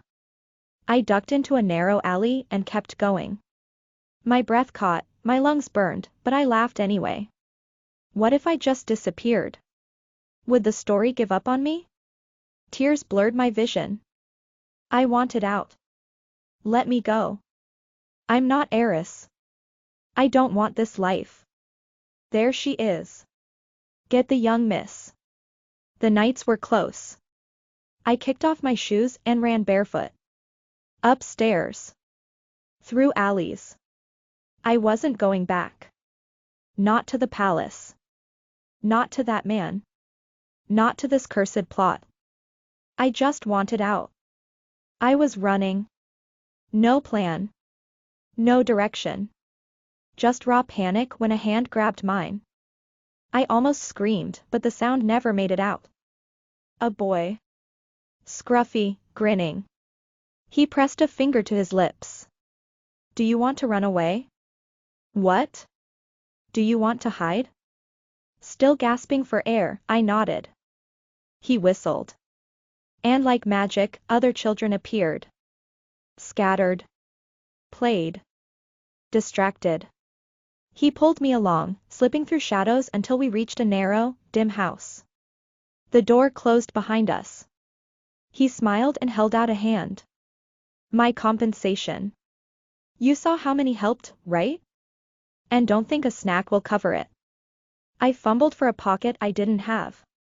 Formal dresses weren't made for hiding or paying street kids. So I removed my earrings and placed them in his palm. Use it well. No worries, miss. This is our specialty. Then came a rattle at the door. Here. The boy whispered, shoving open a closet. I crawled in, heart pounding. A man entered. Not a knight. Just an ordinary man, brown hair, brown eyes, average face. He greeted the boy casually. Familiar. But then he asked. Who is it? Who? Did you bring? The boy stammered. Tried to deflect. The man wasn't fooled. He walked to the closet. Come out. The door creaked open. His eyes met mine. Calm. Tired. Not cruel. I stepped out without protest. He turned to the boy. Hand out. The boy hesitated, then groaned dramatically and returned the earrings. The man gave them back to me. Take it. I saved her. Quiet. You know better than to mess with nobles. But. She saved me, I interrupted. I gave them to her. See? Still. If she doesn't accept them, I'll be in trouble. Think of it as payment for silence. I didn't bother with small talk. I knew what I needed. You don't know who I am, but if you figure it out later, keep it to yourself. Also, I need a reliable information guild. She knows. The girl blurted, raising her hand. Quiet. He looked at me, torn. Nobles meant danger. Helping one meant risk. Maybe worse. Lady. If you know who I am, you know you don't have a choice. He sighed. Bowed, overly polite. Then I'll just call you lady. But we can't help. We're poor. Incompetent. Please, leave. I sat on the bed, crossed my legs. If I leave, they'll say you kidnapped me. Those kids you care about? They'll be questioned. Maybe worse. He stiffened. Listen to my request. I'll tell them you saved me. I turned to the girl. I need someone discreet. Smart. Silent. Nancy's father in the back alley. He's honest. Quiet. Good. Tell him to find the Metheus shrine. How much will you pay? Oh. Confident enough to ask that already? I handed the task to the man. You look unhappy. Did you come here on purpose? No. I was being chased. Nobles don't trust strangers with secrets. How do we know you won't betray us? I stepped closer. If I wanted, I could end your life before nightfall. He didn't flinch. If a gutter rat bares its teeth, should I be afraid? Or just step over it? His resistance surprised me. The child trembled. I softened my voice. Touched her hair. You think I don't see you as people? You don't. Well, I'm not your average noble. His shoulders tensed. But it wasn't about rank. It was about distance. They weren't real. Not to me. In my world, they were words in a book. Background characters. NPCs. If one died, you moved on. Everything real was back home. My music. My friends. The smell of spring. My parents. If I had to be cruel to return, I would. Take me there. He didn't argue. He knelt, took off his shoes, and placed them on my feet. They were too big. But they stayed on. Why give me yours? Because I can't let a lady walk barefoot. He opened the door. Waited. I hesitated. Crossing that line meant continuing the story. In a book, you skip time. But I had to live every second. And really, was I going to let a slap from some prince break me? If I posted this online, people would say I was weak. That I had a prince and a palace and still couldn't hold it together. Suddenly, I felt still. Focused. Fine. I won't avoid it anymore. I'll kill the crown prince. I had to admit I was a little curious what would happen if the very person the world insisted on keeping alive decided to kill the male lead. When I returned home in one piece, everyone just stared at me in shock. No one could scold me properly. I smiled casually.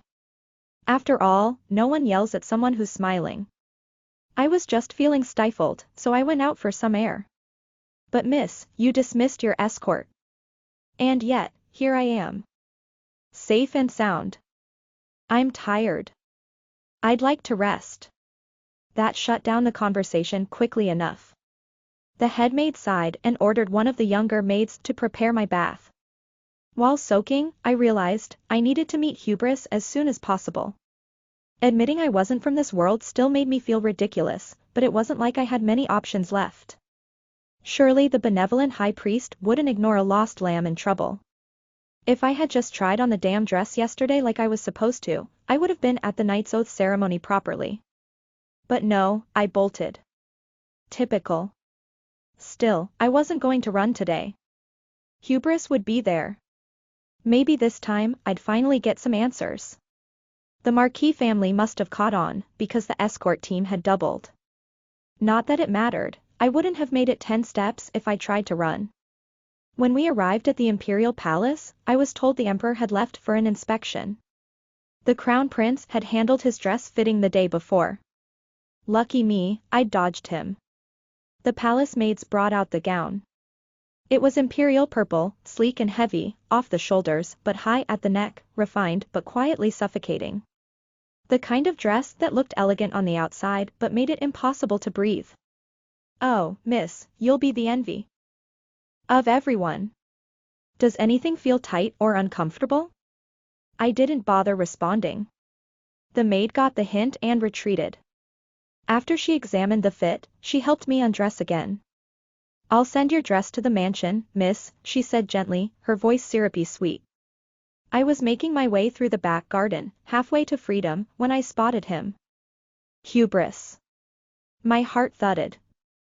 No way was I going to miss him this time. I hiked up my skirts and ran. Unfortunately, elegant gowns weren't made for sprinting. I stumbled and twisted my ankle. Arg. Only then did Hubris turn around. If I had been Helena, he would have noticed immediately. I hated that thought. He rushed to me, dropping to his knees. Are you all right? Do I look all right? I snapped, wincing. He flinched, then gently reached for my ankle. Forgive my rudeness. I'll heal it. A warm, pale light spread from his hand. The pain dulled, then faded. I stared, momentarily mesmerized. Once he finished, I looked him in the eye. You've met me before. He nodded. Yes. You asked me who you look like. So, who do I look like? His brows drew together. I don't see your soul. That startled me. What? I see the color of people's souls. Every single one. But not yours. Yours has no match in this world. I thought I was hallucinating. I wasn't. A chill ran through me. I'm not from this world.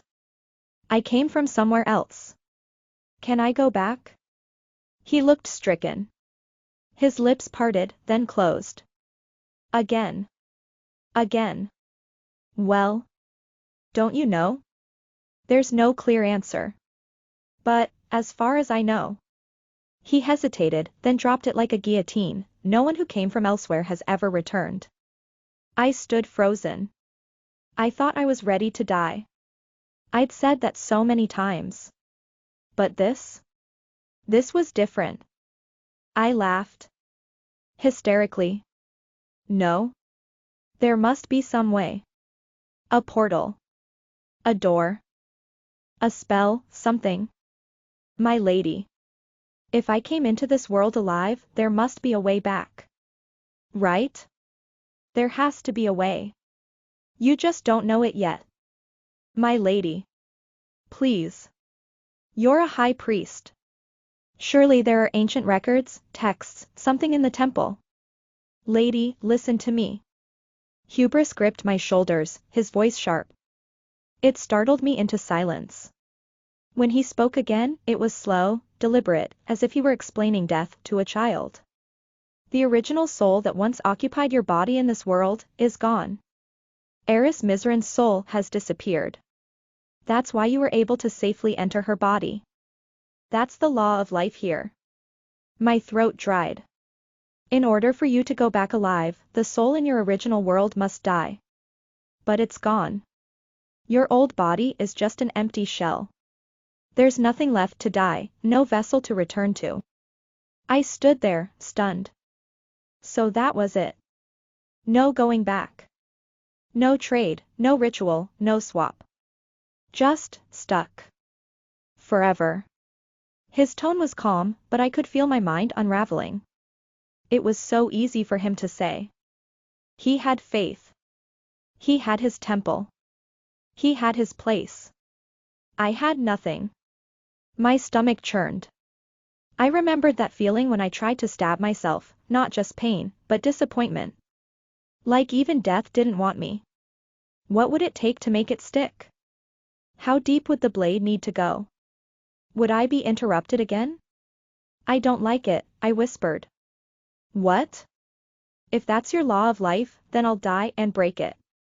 I turned to go. If this world had witches, then maybe there was still hope.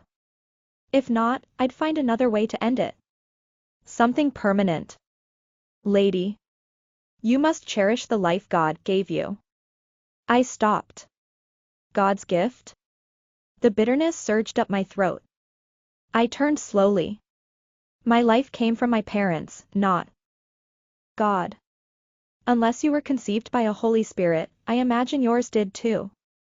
I nearly added, be filial to your parents, priest, but caught myself. Probably not the right culture for Confucian snark. Still, it was absurd. A man preaching divine purpose to a woman kidnapped by fate and shoved into another life. I didn't say anything more. I walked away slowly, heavy as if every step took a year off my life. I just wanted to lie down and forget everything. That's when I saw her. Helena. She was walking toward me. I looked away quickly and tried to keep going, but she reached out and gently caught my hand. Lady Mizran, she said quietly, her voice clear. I want to ask for your forgiveness. I blinked. For what?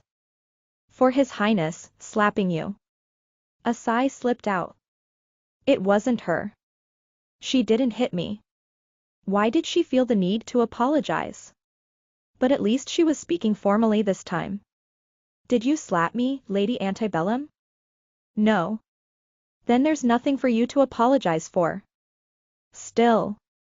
You don't need to feel guilty. Now if you'll excuse me. I started to pull away, but she didn't let go. Her hand was warm.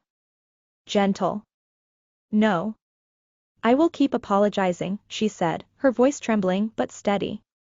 Even if you never forgive me. I didn't stop him. I didn't correct the maid's misunderstanding. I just stood there. I watched you leave. That's my fault.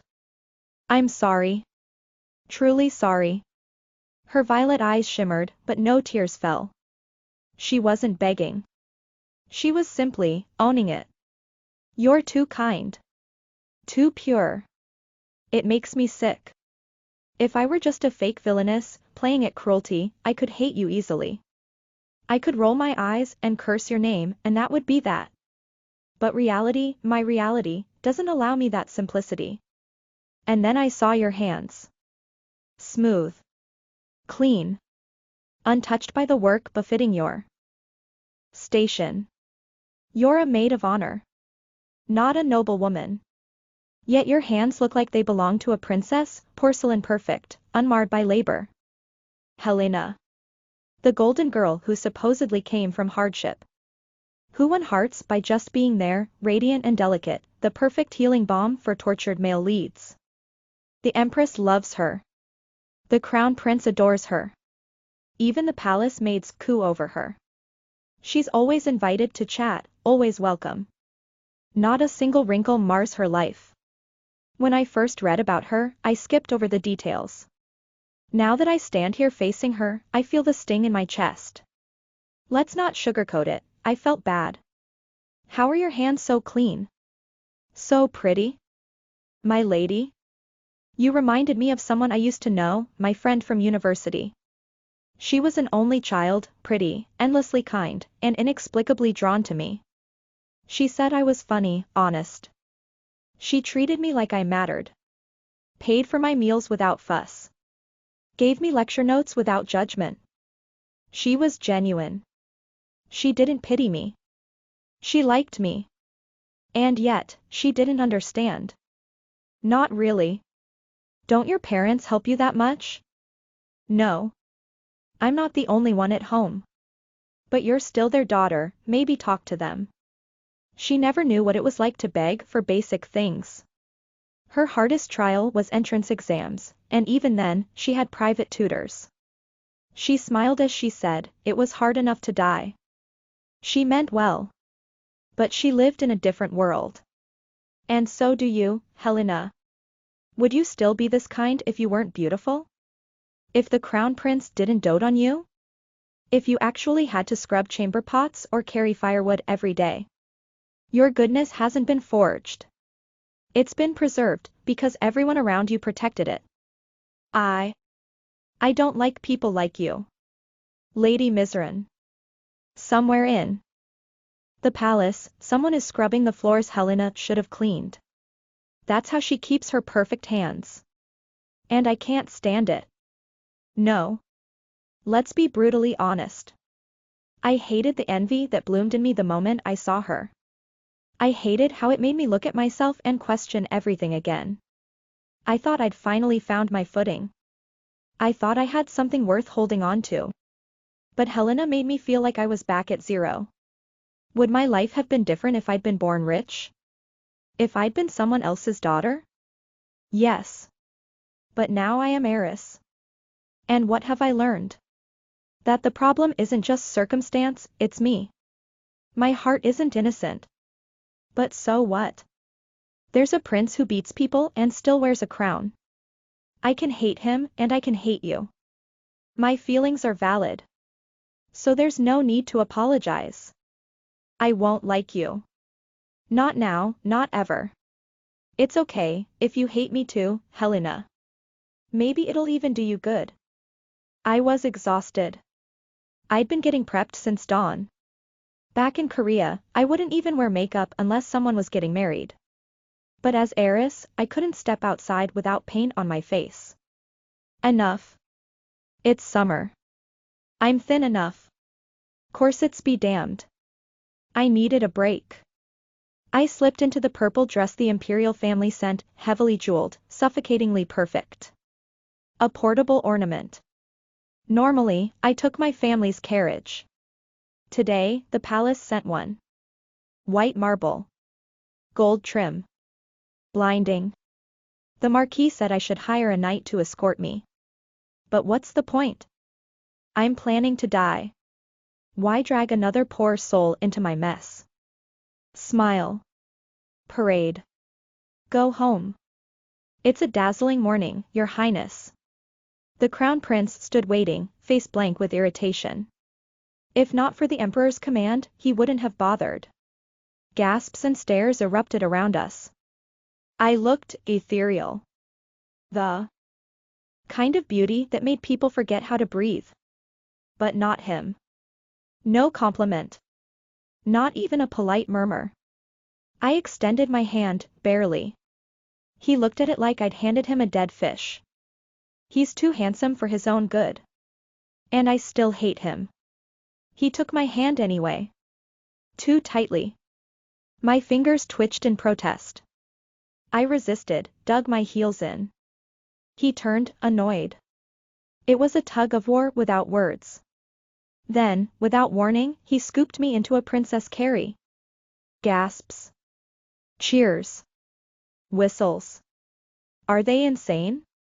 What kind of behavior is this? Didn't you want me to hold you? I nearly tore his perfect hair out. I looped my arms around his neck with a sugar-sweet smile and raised my nails. I should have had them sharpened. Put me down. Or I'll thrash. It'll be ugly. You're marrying into the Imperial family.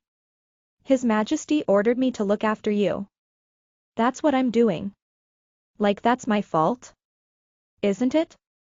Look how worked up he gets over you. So it's my sin that your father doesn't trust you? Enough. I dug my nails into his neck. He dropped me. I landed on my knees. Your Majesty. You mustn't overexert yourself.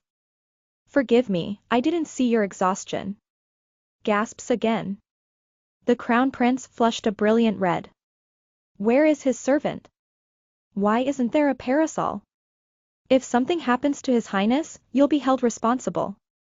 A panicked attendant dashed forward, parasol in hand. I helped the prince to his feet, gently pressing against him, arm looped possessively. He stared at me like I'd grown horns. Perfect. I smiled sweetly. Smile. Didn't you say His Majesty told you to take good care of me? His Majesty is asking if you're coming or not. You're really crossing the line, young lady. Then please listen again, Your Highness. I took out a handkerchief and, all sugar and venom, dabbed at the Crown Prince's forehead as if I were concerned about his imaginary sweat. I didn't forget to smile, with my eyes, of course. You should break up with me, who is so hard on you, and write to me that you want to be engaged to Helena antebellum. Shall we kneel and beg together? If he said yes, I would have marched with him straight to the Emperor, begged to end this cursed engagement, and thrown this ring back into the fire where it belonged. But he wouldn't. Coward. You don't have the guts to oppose your father, so you take it out on me. The more I thought about it, the angrier I became. I wasn't the one desperate for invention, I wasn't the one with anything to gain, so why was he the one pestering me? I tried to play along, to imitate Eris, sweet, compliant, ever obedient to the Imperial family. And how did he repay that? By daring to slap me?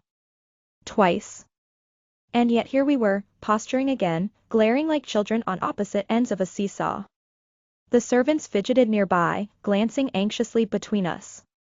The Crown Prince leaned in and muttered, "How long do you think His Majesty will protect you for simply being distant?" I tilted my head. Did you ever care for me? I certainly didn't care for you. That much is novel. He barked. I walked. His servants herded us forward like sheep. I sighed and allowed myself to be dragged along. Let's just get this show over with. The ceremony was magnificent, sure, but that did little to ease my discomfort.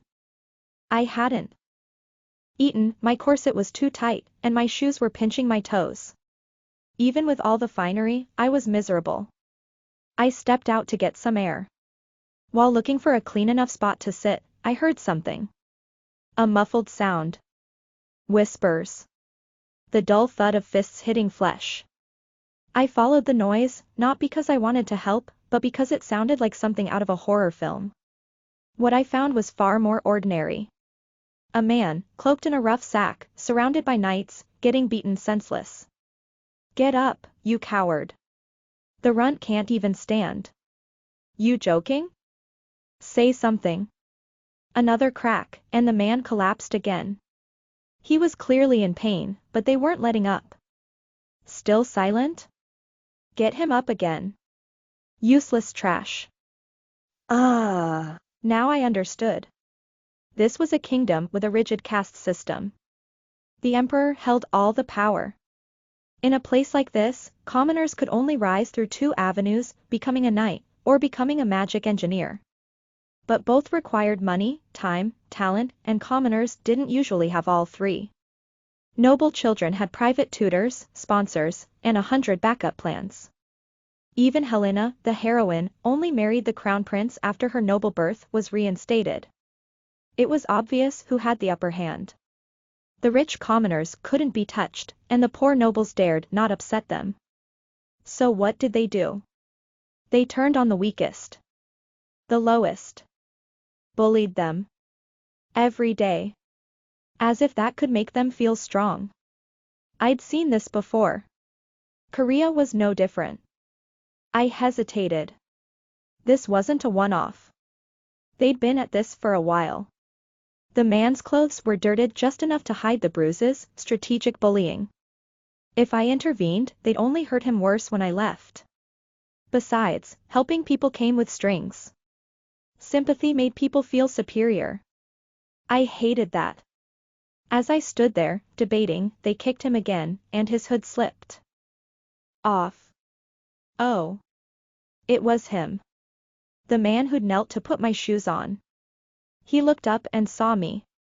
He didn't say anything. And I didn't move. We didn't know each other. Not really. Saving him would feel fake. Performative. Like pity. And I hated people who gave me that look. Even now, I could hear it, oh, look how good she is, saving that poor man. No. I wouldn't become that person. He didn't call for help. And I didn't offer any. The ceremony began. The empire tightly restricted knighthood promotions to prevent private armies. So these ceremonies were rare and heavily attended. Nobles scrambled to choose knights. Some eyed the competition with suspicion. Others whispered to their aides, trying to finalize choices. I had a front row seat by birthright, but I gave it up to a more desperate noble and stood at the back. I wasn't going to choose anyone, anyway. That's when I noticed them, the odd ones out. Knights who were older, nervous, withdrawn.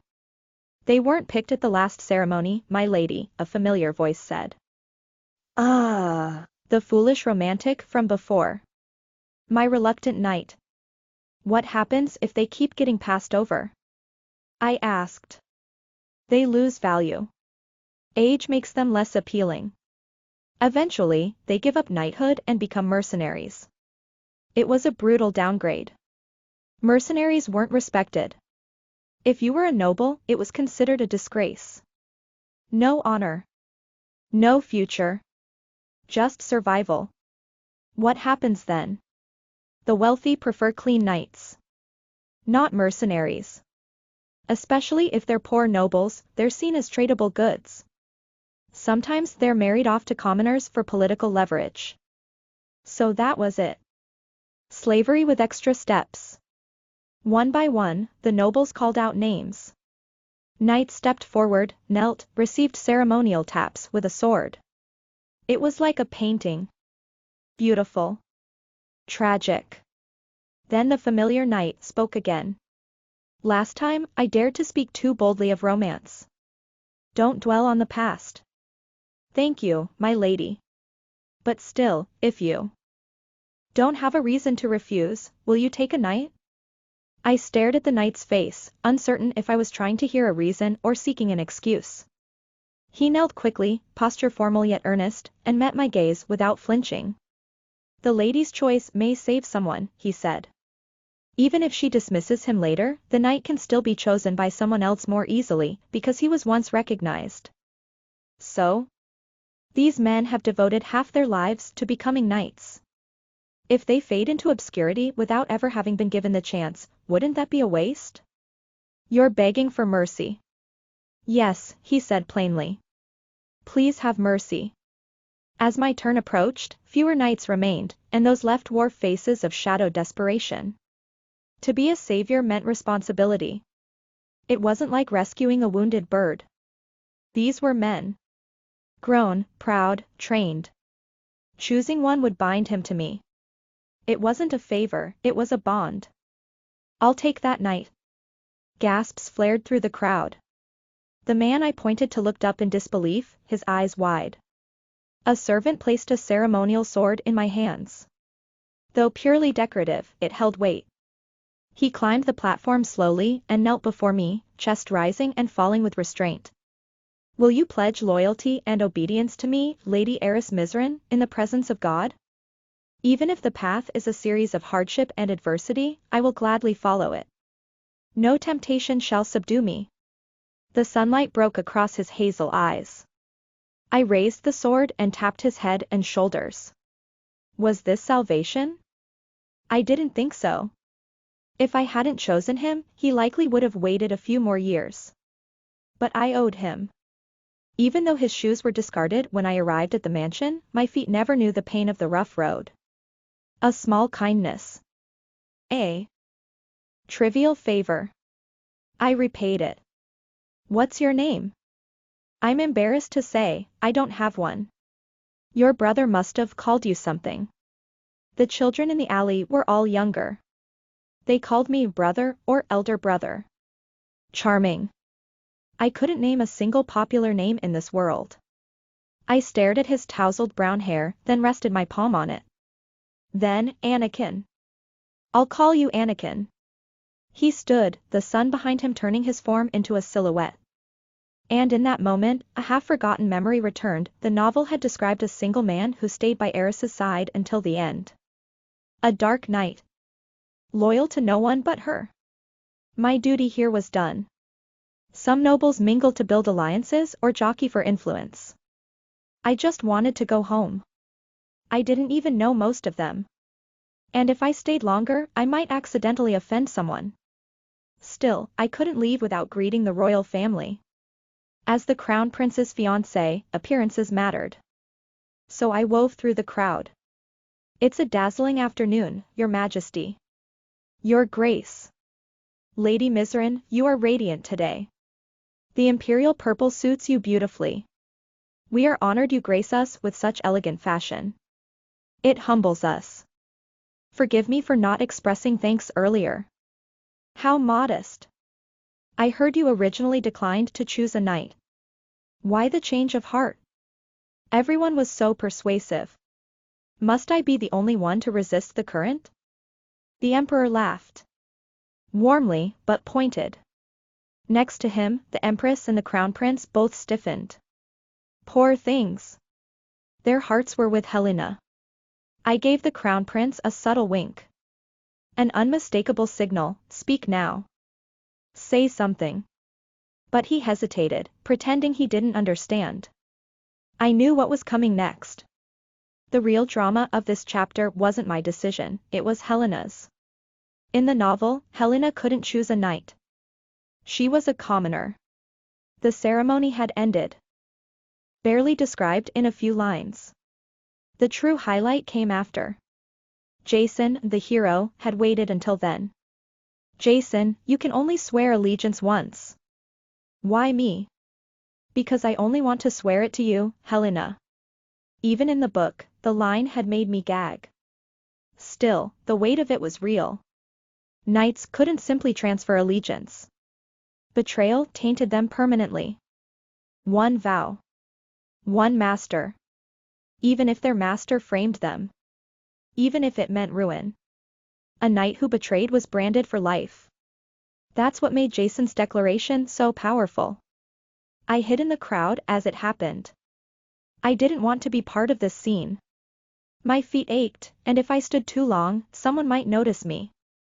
Jason dropped to one knee before Helena, unsheathing his sword. I, Jason Khazar, swear loyalty and obedience to Helena Antebellum before God. Even if the path is a series of hardships and adversity, I will gladly walk it. No temptation shall subdue me. Jason. Helena, even if I cannot walk the same path, I want to remain by your side. Please allow me. Tears sparkled in her eyes. Her hand trembled as she raised it toward him. Far away, I saw the crown prince's face twist with disbelief. Of course he'd be shocked. His closest friend confessing his love to the woman he secretly adored, under the guise of knighthood. And Helena, sweet, oblivious Helena, accepted it with sincerity. Too kind. Too naive. Did she really think a knight's eternal loyalty was a friendly gesture? It was practically a wedding vow, sword swapped for ring, ritual swapped for altar. The crown prince's fingers twitched. He was seconds from charging forward. I sighed. My feet hurt. I couldn't stand there any longer. Deliberately, I took a loud step forward. Jason and Helena startled, jerking away from each other. My apologies. Did I interrupt something, Lord Khazar? I looked her dead in the eyes and gave permission. You may go change, Lady Antebellum. In the original story, Helena should have never been able to attend today's ceremony, her status alone made that impossible. But everything changed when Jason, a high-ranking noble, declared he'd bring her as his partner. I told Helena that Her Majesty was suddenly looking for her. She said, "Thank you, ladies," and then quickly said, "Goodbye," to Jesus, before dashing out of the place. The crown prince, who had been standing nearby, also turned and probably followed her. If he hadn't, this could have turned into a messy love triangle. I looked toward him and called his name, "Hello. It would be wise for you to be more aware of your surroundings." He smirked and said, "I'm not sure what you mean." Then I realized, could it be? Jason, the swordmaster famous throughout the empire, must have known all along that someone was hiding in the bushes. I asked him, "You knew someone was there, didn't you?" He gave no reply. No way, he didn't just sense that people were nearby, he planned that situation on purpose to help Helena, knowing the crown prince and I were watching. Suddenly, he reached out to touch a strand of my hair, which instantly made me angry. What does he think he's doing? I quickly pulled his hand back. He then said, "You seem confused, lady. Not too rational, aren't you? You must have misunderstood." I shot him a warning glare. Let me make myself clear this time. In my thoughts, I recalled how I had been slapped once for supposedly bullying Helena. In the novel, the original heiress really did harass her, so it's understandable that Jason despises her. Still, if he hated her that much, he could have just ended her right at the start and saved everyone the drama. Why is he dragging this story out? Then I spoke again. If you want to issue a warning like that, you'd better be prepared to follow through. He froze, then stepped back. But suddenly, I lunged toward him, trying to grab his sword. He left it on the ground but stopped me, grabbing both my wrists. In a threatening voice, I told him, "If you're going to warn someone like that, you should be ready to kill them." He looked directly into my eyes, and for some reason, he seemed surprised. Then he muttered, "Who are you?" As I turned to leave, I replied calmly, "I am who I am." Why ask such an obvious question? I don't know why everyone's suddenly curious about me. It's not like I ever mattered to any of you anyway. I rode back in the carriage with the new knight beside me. Just like how Jason doesn't know much about the real heiress, the Dark Knight is also a mystery to me. His name wasn't even mentioned in the novel. In fact, his appearance was never detailed, it was only written that he stood silently in the shadows, loyal to Eris and alive until the very end.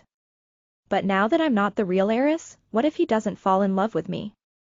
What if everything changes? This is giving me a headache.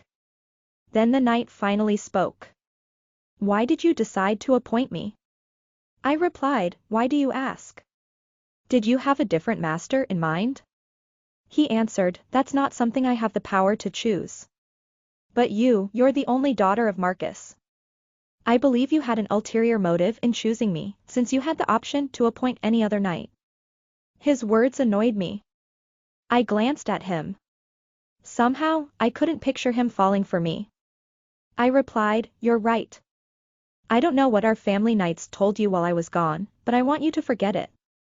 Inner monologue, I'm sure my family knight told him that I appointed him out of kindness, like I'm some savior. But I didn't choose him for such an honorable reason.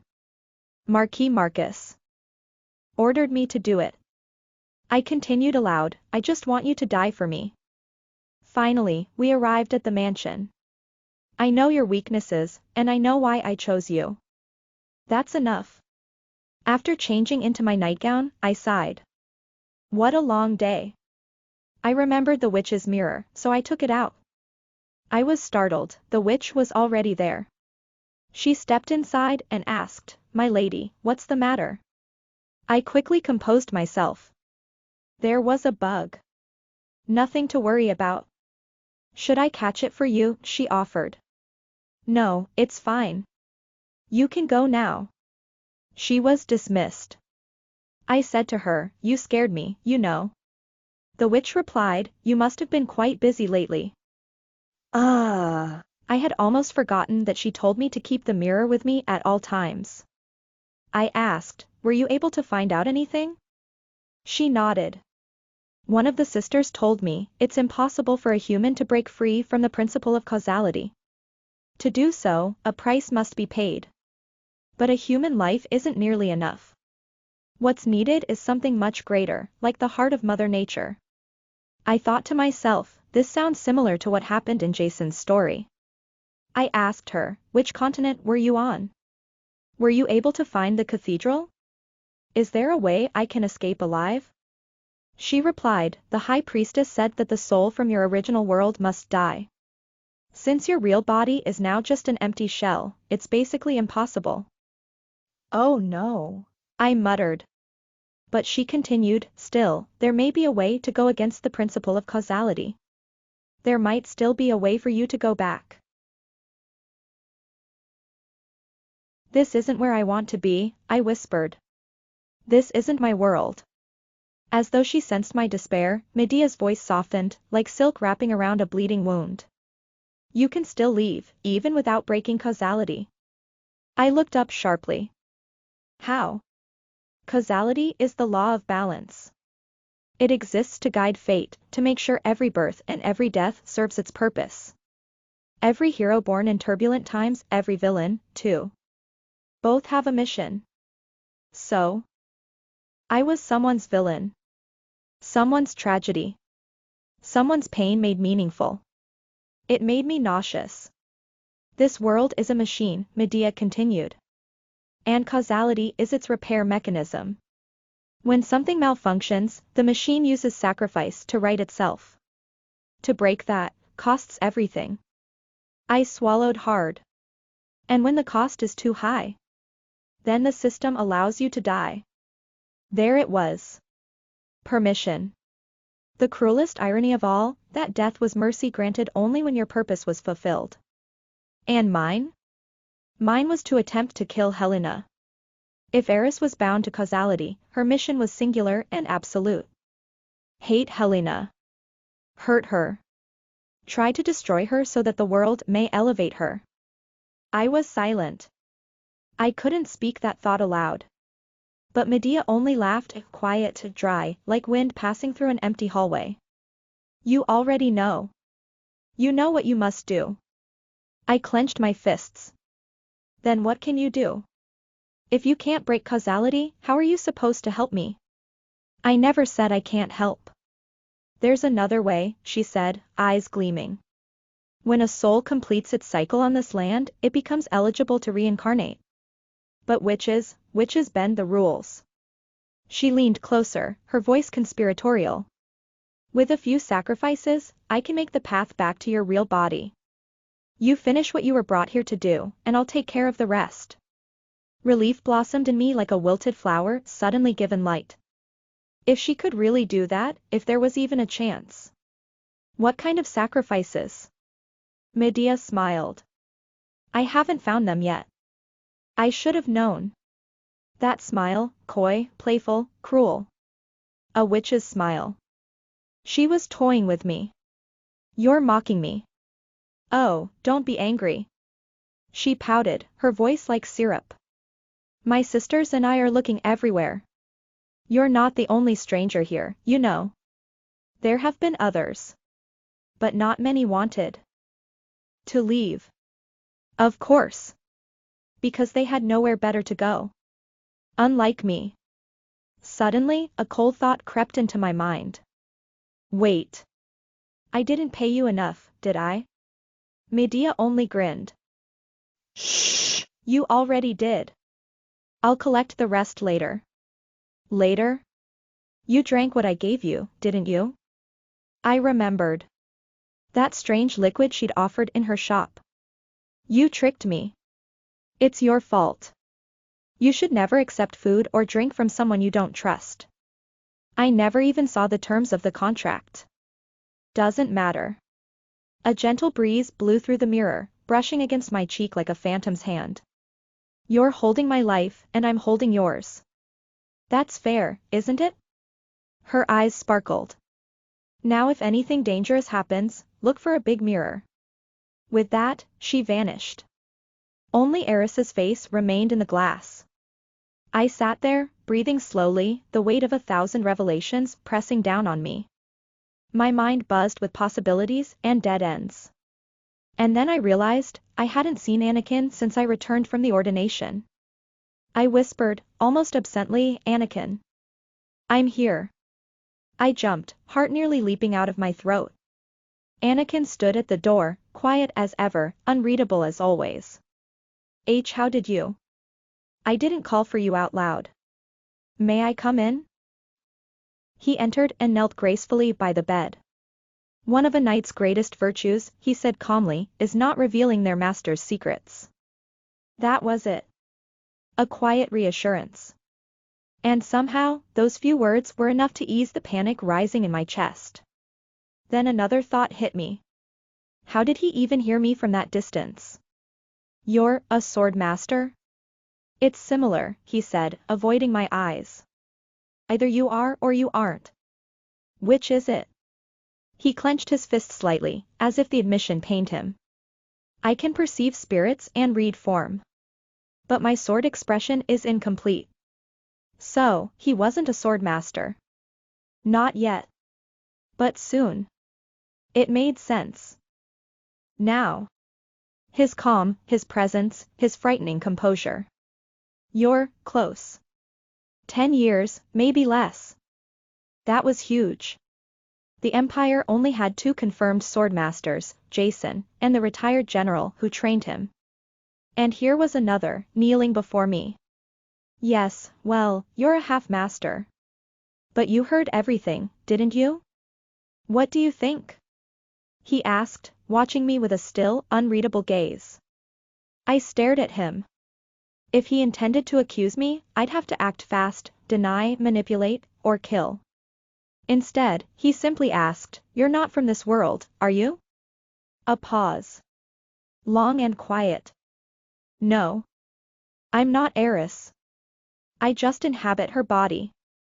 Do you want to return to your world? Yes. Then, can I help you? His voice was calm. Not curious. Not alarmed. Just certain.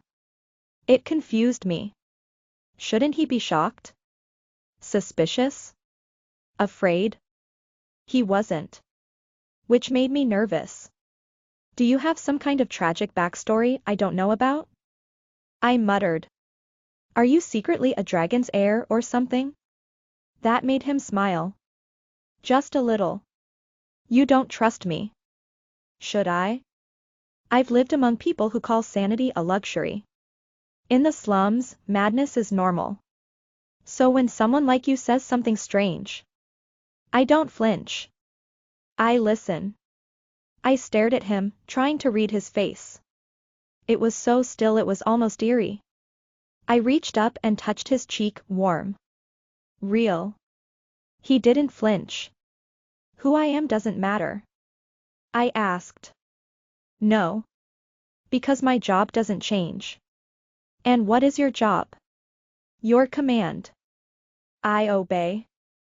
There it was again. That madness in his eyes. Quiet. Controlled. Unshakable. And for the first time, I believed it.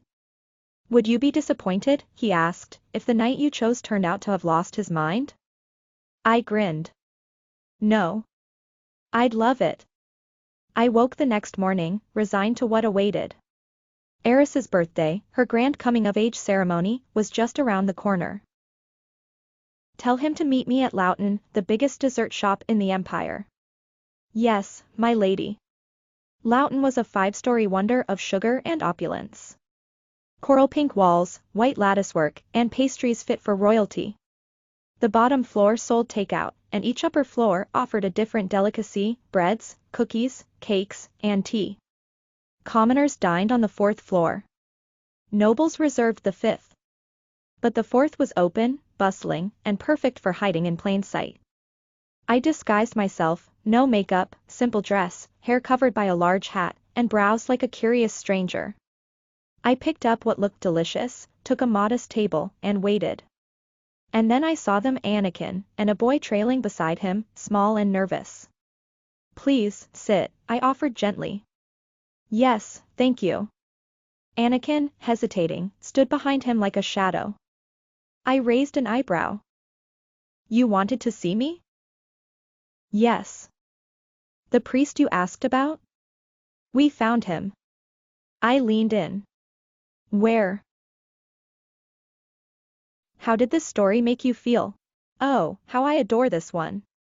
It defies every cliché, every trope, it's not your usual fantasy. It's haunting, tragic, and deeply moving. The female lead's helplessness isn't romanticized, it's real, and it hurts. The story bravely exposes the ugliness of human behavior, of survival, of manipulation. For once, we have a protagonist who longs to return, not to escape trauma, but to go back to the love she left behind. A simple, imperfect family. A home she truly misses. Each character is carefully crafted, layered with flaws, pain, and truth. There's no idealization here, only raw humanity. The world this manhwa paints feels bleak but genuine, and it mirrors reality in a way that's hard to ignore. Themes like despair, suicide, and emotional isolation are delicately yet unapologetically woven into the narrative.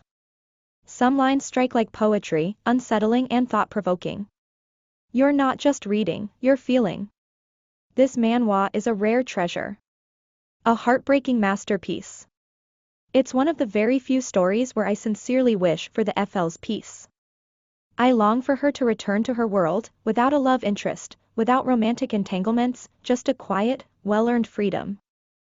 How did this story make you feel? I really hope it touched your heart, even just a little. Do share your thoughts in comments.